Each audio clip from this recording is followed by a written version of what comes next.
nëse qenë ka kusht nga raporti progresit, për me qenë, që thotë që Kosova dhe BE-ja, do me thonë, këto politika liberale janë, jo që janë kundërshtim me parimet dhe me familjen tonë, por janë kundërshtim edhe me vetë shteteve të tjera antare të Bashkimit Evropian. Kur e mora pasqyrën e vendeve të BE-s, se si qëndrojnë të drejtat e LGBT+ në vendet e BE-s, doli që Kosova ishte në midis shteteve të BE-s. Do me thonë, Italia, Polonia, Slovakia, të shtetet antarët e BE-s, Hungaria, nuk e dia ka qenë edhe Çekia, për antarëve të BE-s. Të gjitha këto që i përmena, antarët të BE-s, kanë qenë në nivel më të ulët se Kosova në raport me të drejtat që i gëzojnë LGBT-is. Plus të antarëve, ka qenë Kosova shumë përpara se të gjitha shtetet e Ballkanit Perëndimor, duke përfshi Bosnën, Serbinë, Malin e Zi, Shqipërinë dhe Maqedoninë. Domethënë Kosova qëndronte shumë më mirë me 3, sepse janë rreth 10 kushte të cilat ato konsiderohen, sipas tyre konsiderohet një shtet i mirë për këtë komunitet dhe prej 1 deri në 10. Dhe Kosova e kishte 3 për këtyne rregullave ose të shtyllave pozitive për ta, ndërsa shtetet e rajonit të gjitha ishin vetëm nga 1 pikë. Do me thonë, pse bëhet gjithë ky presion Kosovës, i cili është shteti më i varfër në rajon, i cili është i fundit për gjithçka në raport me BE-n, atëherë pse bëhet vazhdimisht ky presion, sepse politikanët në Kosovë e kanë leju që ata të përzihen kaq shumë në shtetin tonë.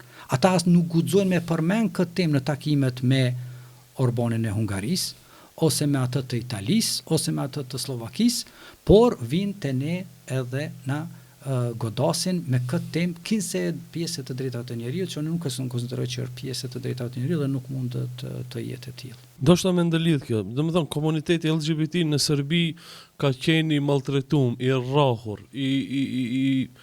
domethënë as parat se kanë më ka dhe filma lidhe me këtë, por megjithatë Serbia është e përkthjelur e Evropës, kanë shumë të drejta.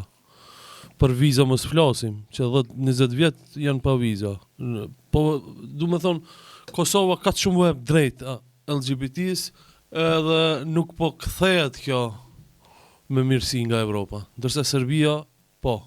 Kur kam qenë deputet në Parlament Kosovës, kam qenë një komision të binjakizimit të Parlamentit Kosovës me Parlamentin e Hungarisë.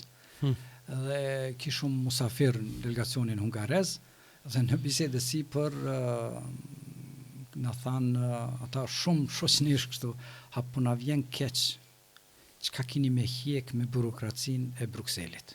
Domethënë ky muhabet vitin 2011-2012, s'më këto saksisht, para 12 viteve. Po. Edhe me të vërtet po dalin fjalët e tyre. Domethënë ai tregon të eksperiencë, sa ishte deputet disa mandate në Parlamentin hungarez, edhe po më vjen keq për juve çka keni me hjekën prej burokracisë së Brukselit. Domethënë ata e kishin provuar në lkurën e tyre këto mekanizmat e Brukselit, bile edhe gjatë studimeve kam pas një profesor gjerman, ish drejtori i zyrës ligjore të BE-s, dhe i thash gjatë ligjëratës, i thash kur i keni pranu Bullgarinë e Rumaninë në BE, i keni kqyr mes gishtave. Me thënë si keni kqyr shumë më njerë i keni pranu, ndërsa neve tash në Ballkanin Perëndimor po na kqyrini me lup tash, jo mes gishtave.